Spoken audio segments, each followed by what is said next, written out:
desde cedo, eu me questiono. Eu sempre me questionei muito, desde criança, sobre todas as coisas. Eu nunca fiquei satisfeito com as explicações passadas, tanto em âmbito familiar, social, educacional, na escola, até mesmo nas religiões, né? Fui formado numa educação católica e questionava muito as informações. E eu não conseguia me adaptar muito bem ao convencional. E esse sintoma, ele veio me acompanhando desde cedo, né? Desde criança. E eu vim me questionando, até que algumas experiências que podemos dizer traumáticas, né? Experiências de vida, né? Que a gente passa, que mexe com o nosso emocional, que traz um amadurecimento para nós, me colocaram diante de uma reflexão, né? Sobre a vida, questionando mesmo as coisas. Qual o propósito da vida? Por que nós estamos aqui, né? Para onde vamos? De onde viemos? Será que existe uma razão de estarmos aqui? O que é a morte, não é? Vamos morrer? Existe continuidade? Existe um fim? O que as religiões falam é real? Céu, inferno? E até aquele momento eu queria ter uma compreensão, porque é um sentimento que batia, que não tinha muita conexão com a realidade, porque eu via as pessoas vivendo naturalmente, buscando segurança, trabalho, família, relacionamentos, dinheiro, segurança, e a minha preocupação era outra. A minha preocupação era justamente encontrar um sentido maior para a existência. Isso me fez, desde cedo, né, começar a pesquisar. E a primeira coisa que eu fiz foi olhar para o céu. Quando eu olhava para o céu, eu via as estrelas, né, essa imensidão, e eu me questionava: não é possível que não estamos sozinhos nesse universo. Não é possível que só exista esse mundo, essa humanidade. E se Deus existe, qual é a razão dele ter criado tudo isso? Quem criou tudo isso? Né? O que nós estamos fazendo aqui? Então, isso me levou a começar a estudar, a pesquisar, buscar livros, né? A princípio, eu me envolvi muito com a ufologia, né, buscando conhecimentos relacionados a extraterrestres, a discos voadores, porque eu queria ter a prova, eu queria ter uma certeza de que realmente existia algo e que nem a ciência, nem as escolas, nem a mídia, nem os governos estavam dispostos a apresentar. E se não estavam dispostos a apresentar, qual era a razão de ocultar a verdade? Qual é a razão de esconder o conhecimento? Por que nós estamos sendo enganados diante de uma realidade que pode vir a existir? E não tive nenhuma experiência na época, não tive nenhuma prova da existência de nada. Porém, logo depois do meu primeiro relacionamento amoroso, aquele primeira crise que nós temos, né, do amor, eu parei tudo que eu estava fazendo. Eu lembro que eu tinha 17 anos, olhei para o céu e perguntei: se existe uma razão, se existe uma resposta, um propósito para isso tudo, eu quero receber essas respostas, eu quero encontrar essas respostas. E nisso veio uma sede de conhecimento tão grande que eu entrei na primeira livraria que eu vi na minha frente e saí comprando todos os livros que existiam na área de espiritualidade, religiões, esoterismo, filosofia, e devorei. Passei 3 anos devorando livros, estudando, e isso me levou a uma vida meio reclusa até. Eu acho que nessa fase inicial foi muito importante, porque foi um acúmulo de informações variados, né? Uma pesquisa teórica, vamos dizer assim, sobre várias religiões, filosofias, linhas de pensamento e grupos e pessoas que estavam buscando a mesma coisa que eu, né? Respostas. Muita coisa ficou clara para mim. Porém, a inquietação e a dúvida e a necessidade de realmente ter aquela confirmação de que algo precisava ser feito. Não bastava ter apenas um conhecimento, informações, leituras. Eu comecei a sentir necessidade de ir para a prática e realizar algo, um trabalho, um compromisso, alguma coisa que eu tinha que fazer.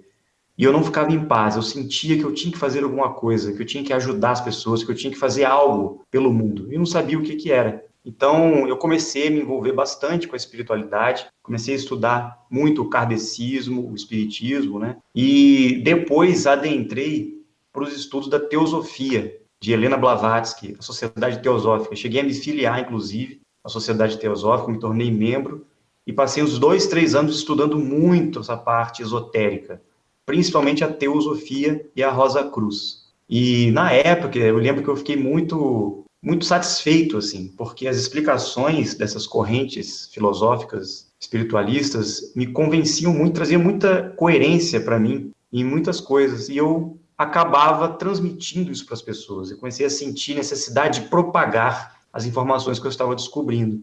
E na época, eu me lembro que eu estava iniciando a faculdade de Direito. Eu tinha feito economia antes, mas larguei. Comecei a fazer Direito e me frustrei, porque eu não conseguia encontrar uma conciliação dessas coisas. Eu sentia que eu deveria iniciar um processo, inclusive na área profissional, que tivesse a ver com essa minha busca, né? Então, eu comecei a pesquisar um pouco sobre a psicologia. Me formei em psicologia, passei 5 anos estudando e praticando muito essa questão. Depois que eu me formei, eu acabei não atuando diretamente, né? Passei só um tempo atuando como psicólogo e continuei esse trabalho realizando uma busca individual de forma mais prática. Então, eu comecei a buscar comunidades, centros, grupos que realizavam essas pesquisas, né? A princípio, eu comecei a experimentar todas as religiões. Eu ia em monastérios, comecei a ir em templos budistas, comecei a participar também de grupos ligados ao hinduísmo, a yoga, e comecei a estudar e querer entender como eram essas práticas. Todas elas mostravam um caminho que sintetizavam o que? A busca da união com o Supremo, ou o retorno para uma morada superior. Ou seja, qual é o nosso destino, né? Então, passando por essas religiões, esses grupos, eu não conseguia me adaptar, não conseguia me filiar a nada, nem me sentir parte daquilo. Mas como pesquisador, investigador do conhecimento, eu passava, quando aquilo fazia sentido para mim até um certo ponto, eu deixava e trazia o que era útil para mim e carregava na minha bagagem, não é? Que não adianta a gente ler milhões de livros, até frequentar grupos, realizar práticas e rituais e várias questões, se você não se trabalhar, se você não se conhecer. E o autoconhecimento vai vir na experiência de vida, não adianta. E nos pilares da vida: família, relações amorosas, vida profissional, saúde.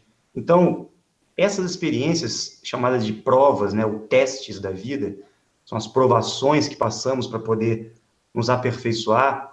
Este sim é o grande trabalho de conhecimento, que eu falo autoconhecimento, né? Porque tudo que está nos livros, todas as respostas sobre a existência, com certeza foram escritos ou transmitidos por pessoas que passaram também por essas crises, né? Então eu comecei a descobrir uma certa hipocrisia, né, dentro de mim, porque tanta pesquisa, tanto estudo, tanto livro, tanta prática, tanta caminhada, na verdade faltava o essencial, que era eu parar um pouco e olhar para mim mesmo, né? E compreender minhas emoções, compreender o meu próprio ser, lidar com as minhas questões. E isso é o grande desafio até hoje, né? Que todos nós estamos buscando. Paralelamente a isso, eu nunca deixei de realizar um trabalho, mesmo na minha imperfeição, mesmo na minha consciência de que eu tinha que sempre melhorar, né? Eu sempre busquei servir de alguma forma, realizar alguma coisa em prol do próximo, em prol das pessoas, e comecei a realizar alguns retiros, né, sozinho. Comecei a buscar alguns lugares para passar um tempo comigo, né? Eu ia para alguns pontos aqui no Brasil, em locais isolados, nas montanhas, e ficava um bom tempo afastado. E esses retiros fizeram muito bem, porque eu pude confrontar coisas dentro de mim, né? Pude rever minhas relações, meu propósito de vida e comecei a equilibrar um pouco mais a busca do conhecimento com a vida prática aqui na terceira dimensão, que é o mais difícil, né? Então, houve um amadurecimento. E a partir desse momento, eu comecei a esquecer um pouco de mim mesmo, né? E comecei a ajudar as pessoas, comecei a realizar encontros. Existe um ponto interessante que muitas pessoas passam também nessa caminhada, nessa busca, e muita gente pode até se identificar com o que eu vou falar agora, que é aquele sentimento de renunciar à vida material. Muitas pessoas chegam num ponto, eu cheguei nesse ponto, né? Eu passei por isso. Parece que diante de todo o conhecimento que nós temos, nós não conseguimos nos encaixar nas relações da vida, nos papéis da vida comum. Então, nós sentimos um impulso de querer abandonar tudo, de querer largar tudo, de virar monge, de viver a vida entregue para outros propósitos superiores, né? E, na verdade, isso é uma forma de desequilíbrio também, porque o entendimento do nosso papel no mundo é justamente ser uma pessoa consciente estando no mundo. Não é necessário abandonar o mundo, né? Em alguns momentos é importante, sim, a gente dar uma pausa, abandonar um pouco os nossos afazeres, realizar alguns momentos de retiro, mas o verdadeiro trabalho, nossa verdadeira missão está aqui, no mundo, entre as pessoas, na sociedade. mas eu sinto que, por ter passado por isso, eu acho que é importante buscar também o equilíbrio, né?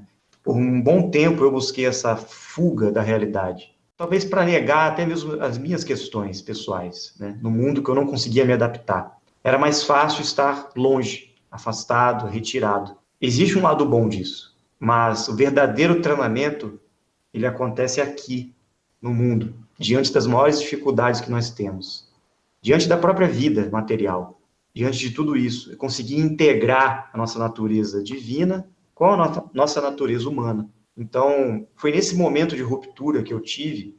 Eu me lembro que eu quase virei monge, passei um tempo, inclusive, no monastério, em treinamento, e abandonei, saí de lá e voltei. E quando eu voltei, foi o momento que eu encontrei, pela primeira vez, um grupo de pesquisas, um grupo de estudiosos, de pessoas que se encontravam para realizar alguns trabalhos, né, que apresentava justamente essa proposta de integração, de equilíbrio entre os dois lados, e que estudavam também a parte científica, a parte material, a parte concreta da vida, que pela primeira vez trazia uma proposta de sermos, através da nossa missão, do nosso entendimento espiritual, mental, divino, aqui na matéria, representantes desse trabalho e agirmos numa sincronicidade com todas essas coisas, sem separar a vida humana da vida espiritual, sem separar as duas coisas. E foi nesse grupo que eu encontrei algumas respostas e também tive muitas experiências que vieram a confirmar para mim tudo aquilo que eu vinha buscando nesses anos todos. Foram quase 20 anos de busca e pesquisa, e quando eu encontrei esse grupo, que é chamado Dáquila Pesquisas, muita coisa ficou clara para mim. Pela primeira vez eu tive vontade de fazer parte de um propósito de realização de um compromisso, e eu descobri algo interessante, que muitos dos conhecimentos que eu havia buscado, muitas coisas também estavam distorcidas e manipuladas pelo ser humano. E que a magnitude das experiências e das revelações que eu tive me mostraram que eu tenho muito que aprender ainda, que eu não sabia nada, na verdade. Eu achava que eu sabia alguma coisa, eu achava que eu tinha conhecimento, só que não tinha nem 1% do contato e do conhecimento com a realidade maior. E não tem fim. Mas o que o Dáquila traz de diferente, né? O que diferencia? Dáquila, ele sai do âmbito místico, religioso, dessa questão espiritual. Ele volta mais para as coisas mais concretas, para aquilo que pode ser realmente comprovado. Então, eu acho importante, sim, que não apenas a ciência, mas até as religiões, a história da humanidade, a história das religiões. Então, a ciência rejeita muita coisa, ela evita entrar em contato com muitas informações e descobrir algumas realidades que estão aí o tempo todo. E nós não. Nós vamos em direção a essas realidades. Nós vamos enfrentando e buscando e quebrando os paradigmas justamente para apresentar ao mundo essa revolução do conhecimento, esse avanço, sair do senso comum, sair do que já está estabelecido e ir além. Precisamos, né, que o mundo seja melhor na prática, não apenas na teoria.